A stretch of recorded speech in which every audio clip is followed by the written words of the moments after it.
My mother-in-law mocked me as useless for 15 years, not knowing I paid every bill, until when truth came out, their world crumbled instantly. When I returned home from my parents' house with my daughter, we were met with piles of trash bags in front of the entrance. As we approached, I realized that these bags contained my daughter's and my belongings, carelessly packed as if they were actual trash. Confused, I exclaimed, "What's this? Why is this happening?" My daughter tearfully pulled out her beloved stuffed animal from one of the bags and hugged it tightly. Frustrated, I marched towards the entrance, only to find that the locks had been changed while we were out. It became apparent that my mother-in-law and sister-in-law were behind this. Ringing the doorbell and knocking several times yielded no response. "What is this? Isn't it terrible?" I muttered. Upon closer inspection, one of the trash bags had a note that read, "Parasites, disappear, never come back." A surge of anger welled up within me, and I couldn't help but express my frustration aloud. "The real parasites are you," I muttered. This was the worst treatment I had ever received from my in-laws in 15 years. Not only me, but making my daughter feel this way too was unbearable.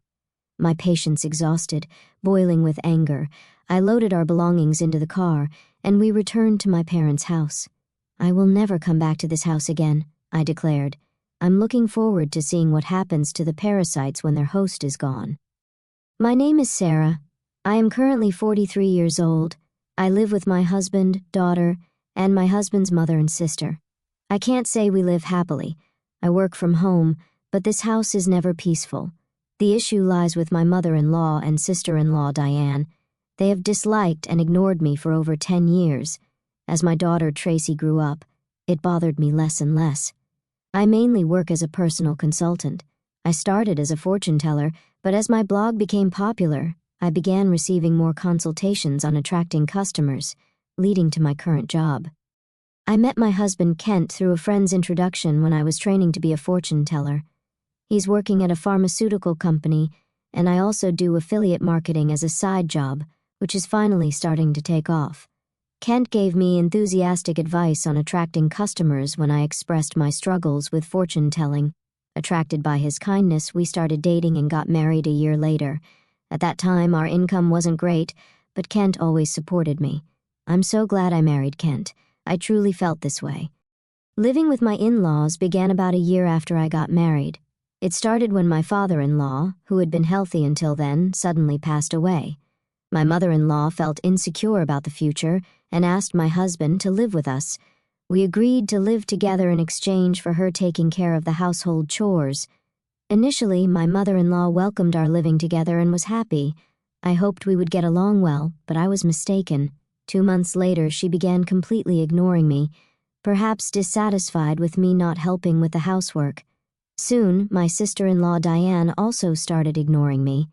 I didn't mind being ignored, but the challenging aspect with my mother-in-law was her tendency to involve others.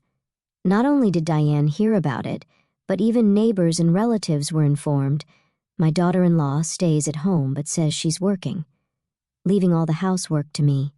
If I say even a little, she talks back 100-fold, so I just ignore her. To make matters worse, my mother-in-law would suggest to others, "You better not talk to her too, it'll be troublesome." As a result, people around the in-law house began giving me only tepid responses to my greetings. I felt isolated, and it became very difficult. Despite my pleas to stop spreading strange rumors, my words were completely ignored. Although my mother-in-law's attitude softened slightly when my daughter Tracy was born 2 years after we started living together, her overall stance towards me hardly changed. However, she was very fond of Tracy, and having her help with household chores and childcare was a huge relief. As my work became busier around the same time, my husband Kent's side business started to struggle, and he seemed unable to adapt to changes in the affiliate marketing market. He approached me, saying, "Sarah, can you increase your contribution to the monthly expenses a bit?" I agreed, expressing that my consultations were increasing and the new methods I implemented were working well. Despite my willingness to collaborate on ways to boost his sales, Kent insisted on handling it independently, saying, "I think I'll try it on my own. I'm really sorry." From the beginning of our marriage, we had agreed that Kent would manage the household finances. Initially, my income was low, so he allowed me to contribute less. More when my sales increased. I transferred money to Kent based on my monthly earnings, and he provided a fixed amount for living expenses in cash. Initially, I could only contribute $100, but now I could transfer up to $1,000, though not every month. I could contribute more if I dipped into savings. I knew Kent was struggling with his side business, but his pride prevented him from consulting me. He began spending more time at cafes after work, returning home later and later. When Tracy was about 5, Diane got married and moved out. Since she lived nearby, she often brought her son Ricky to our house during the day. When Ricky turned 1, Diane expressed her intention to start a part-time job. My mother-in-law gladly offered to take care of him until the evening. Diane was appreciative, saying, "Thank you, I'm so happy." However, as my mother-in-law began caring for Ricky at home, she became very fond of her grandson and started being cold towards Tracy. When they fought, my mother-in-law would scold Tracy, comparing her unfavorably to Ricky. Over time, Tracy started playing near me and began to dislike my mother-in-law's behavior. I spoke up, saying, "Talk to your mother. Tracy and Ricky are both her grandchildren. She should treat them the same. Tracy is already a big sister in elementary school." However, my mother-in-law's focus shifted, and she approached me, saying, "Things are tough at the company right now. We might not get bonuses, so could you contribute a bit more?" Despite the challenges, my blog's client attraction was successful, and I started receiving more consultations as a consultant, earning far more than I did as a fortune teller. When Kent requested additional financial support, I responded, "I'm already contributing $2,000 a month. Isn't that enough?"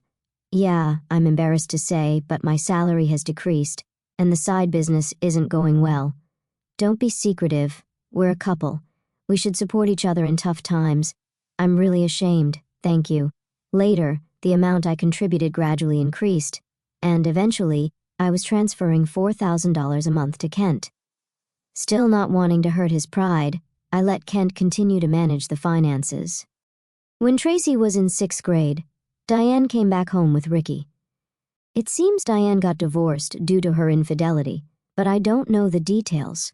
By this time, Tracy could help around the house, so household chores were divided among each family.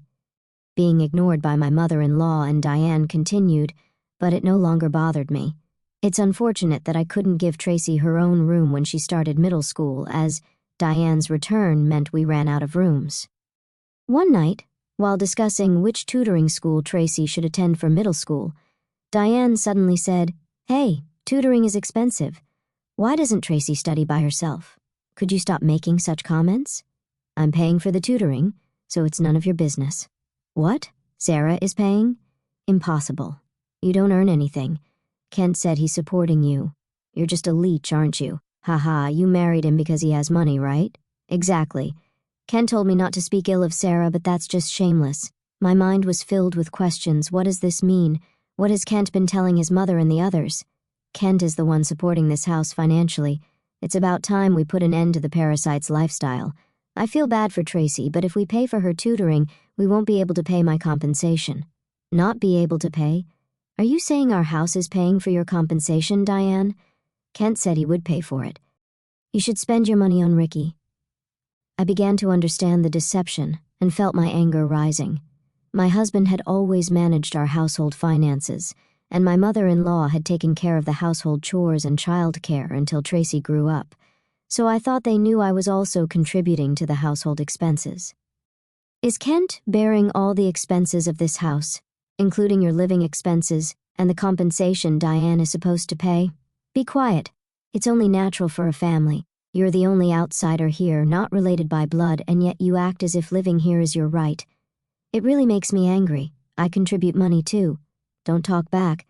What you contribute is barely enough for your own food expenses. You hardly have any income, and yet you're so arrogant. I could feel my body trembling with anger. I could see Tracy on the side, looking like she might cry. I knew Kent had a lot of pride, but I never thought it would be this bad. Certainly in the beginning, Kent was paying for the living expenses and pocket money for my mother-in-law and Diane, but I had started contributing as well, and now we were living on my income. I needed to talk to Kent properly. Around midnight, Kent came home. He was drunk and seemed cheerful. "Can we talk? I didn't know you weren't getting any money from your mother or Diane. They said you're covering all the expenses of this house." "Ah, about that. My bad. It's a matter of pride as a man, you know.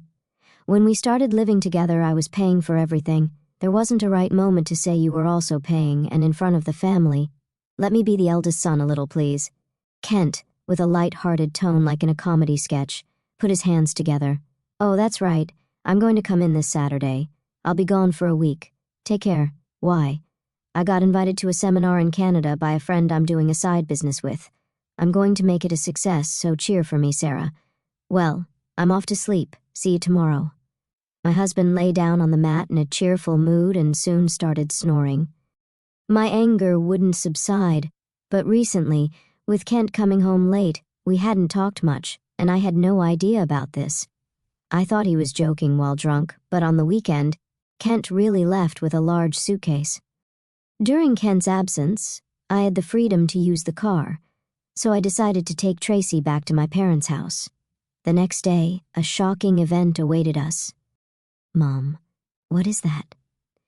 When Tracy and I returned from my parents' house, there were piles of trash bags in front of the entrance.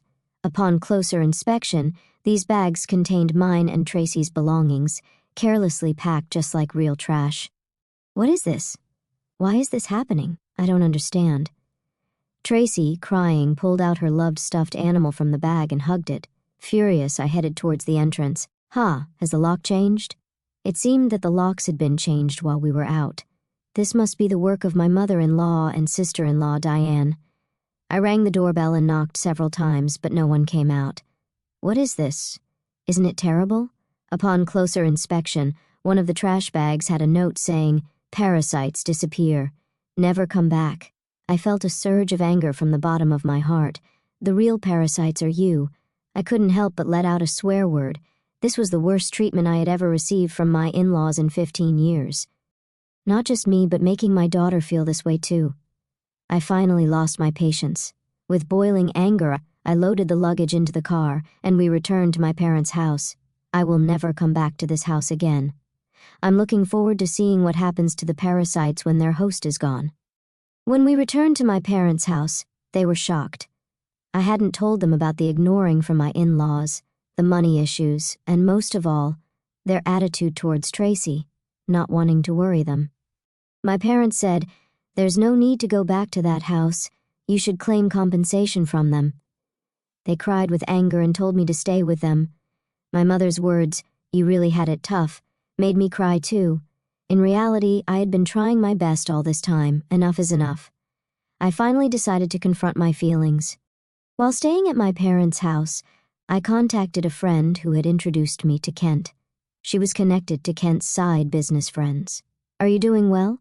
I want to ask you something. Do you know if Kent's friends are currently in Canada? That famous entrepreneur seminar, right? I was invited but wasn't interested, so I declined." "Kent didn't go, did he?" "Yeah, that's right. By the way, I heard Kent quit his job and is now managing a business with his wife. You two must be close." "Ah, yes, that's right." Nonchalant, I replied and hung up. Immediately after, I called Kent's company.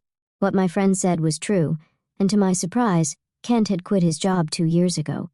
This meant that for the past 2 years, I had been paying almost all of the living expenses for my in-laws. Looking back over the years, I suddenly felt hollow. A week later, I received a laid-back message from Kent, saying he was back in the U.S. After continuously ignoring him, I stopped hearing from him altogether. He must have heard the news back home. Expecting persistent contact from Kent, I hired a detective to investigate him. The investigation revealed that Kent, dressed in a suit in the morning, spent his afternoons gambling and evenings at a woman's house. So, I asked for an investigation into his infidelity as well. 3 weeks later, Kent called me. It must have been close to his former company's payday, and he was panicking. "Sarah, sorry I couldn't contact you. I'm sorry for what my family did. I heard they kicked you out, and I was thinking, why did it come to this? Really? Did you tell the truth to your mother and Diane?" Kent quickly changed the subject and said something unbelievable. "Let's leave that house and live in a new home, just the 3 of us. I'll cut ties with those who disregard you, Sarah. I'm ready to abandon my mother and Diane, so please come back. Are you really cutting ties with your mother and Diane? Was Kent planning to easily discard them after making them dependent on him? I was disappointed in Kent and his self-centered actions, so I told him, I'm coming back for now, so leave the door unlocked. Kent seemed delighted at my message. A few days later, I returned to my in-laws' house with Tracy. Kent, his mother, and Diane were there, but Ricky was nowhere to be seen. I was relieved that Ricky didn't have to witness the adults' ugly arguments. When Kent made some remarks, I ignored the displeased pair and took out a divorce form from my bag. I confronted the surprised Kent. I heard you quit your job without telling me. Since we're supposedly managing a business together, does that mean the $4,000 I've been transferring every month was actually your salary? Kent tried to excuse himself. No, that's not it. I told you the business was in trouble, right? So I decided to quit before getting fired. Really? I heard you quit 2 years ago, right? I called your company, and it's still not bankrupt. Kent fell silent. I pressed further. By the way, what role do you play in our joint business management? Are you the accountant? Kent became increasingly uneasy and started sweating. Kent is supporting the whole family, isn't he, Mother? He quit his job. His side business isn't going well, and yet it's a mystery where the money is coming from. I'm leaving, but please continue to get financial support from Kent. My mother-in-law and Diane's faces turned pale and ashen. But the other day, on the phone, you were crying and begging to save only yourself, saying you'd cut ties with your mother and sister. Ha, but that won't happen. I'm also discarding Kent here. What do you mean? I don't understand. Kent hasn't been going to work. That's a lie. He leaves in a suit, and Sarah was supporting the household. It's true. Sarah has been paying for everything for years. I'm unemployed now and not doing any side business. We're going to have a hard life because you guys kicked Sarah out. We could have had an easy life without working if you hadn't done anything unnecessary. What do you mean by that? You were planning to abandon us, weren't you? Kent's response ignited the fury of my mother-in-law and Diane. As the three of them caused a commotion, Tracy and I began to take action. I came to pick up some forgotten items. I took a cleaning robot bought within the last 6 months, an expensive microwave favored by my mother-in-law, and the beauty device Diane had gotten from Kent. Wait, that's mine. This is mine. Since I bought it with my money, or you can pay me back for it. Diane fell silent at my words. Then I searched for and gathered my belongings from their rooms. The belongings they had put out did not include my expensive brand bags and accessories. Why are you taking that too? This is mine. I ignored their complaints and sweet talk. Finally, I dropped a bombshell on Kent. Oh, I forgot. I plan to claim compensation from your mistress, Mary, to tell her it's no use running away. What? How do you know about her? I know you went to Canada with Mary recently. Good for you, right? Of course, I have all the evidence of the affair, so no escaping that. No way. You've been deceiving me and having fun for the past 2 years. I'll be claiming compensation for the affair, child support for Tracy, and, oh, you were secretly paying Diane's compensation too. I'll be claiming that back as well. As I prepared to leave, my mother-in-law and Diane desperately tried to stop me. I was wrong, Sarah. I'm sorry. We just believed what Kent said. We can't live without you. We'll do anything. Please help us. I can't pay you back for the compensation. I'm sorry, too. I apologize for everything. You'll forgive us, right? I couldn't help but laugh at their foolish faces. They finally realized who had been supporting their lifestyle, realizing too late that their non-blood-related support was gone. Let them just ignore these people, Mom. Let's go home. Yes, that's right. Kent, you'll be hearing from the lawyers soon. Please take care of it. Leaving a dejected Kent behind, we returned home with the items we had collected. Later, my divorce with Kent was finalized, and I demanded compensation through a lawyer. I received numerous apologies and pleas for reconciliation from my mother-in-law and Diane, but I ignored them all. Surprisingly, there was still some inheritance left from Kent's father. The fact that they had been living off my money without using their own angered me again. However, the inheritance wasn't enough for the compensation, and ultimately, they had to sell the house to make a lump sum payment. Naturally, this included the compensation I have been paying for Diane. After selling the house, I don't know what became of Kent's family. I hope Kent can take care of his family, but ultimately he will choose his path. I also claimed compensation from Kent's mistress, which led to an unexpected revelation. Through the lawyer, I informed her that Kent was unemployed and I had been supporting the family. Kent had deceived her, claiming he was an entrepreneur with a successful business in Canada, and they broke up after an argument. Tracy and I moved to an apartment, and I was able to give her the room she had longed for. I don't think my 15 years were wasted, but sometimes I wonder if I should have made a decision when I started being ignored. Now, I feel happy that my home is a peaceful place.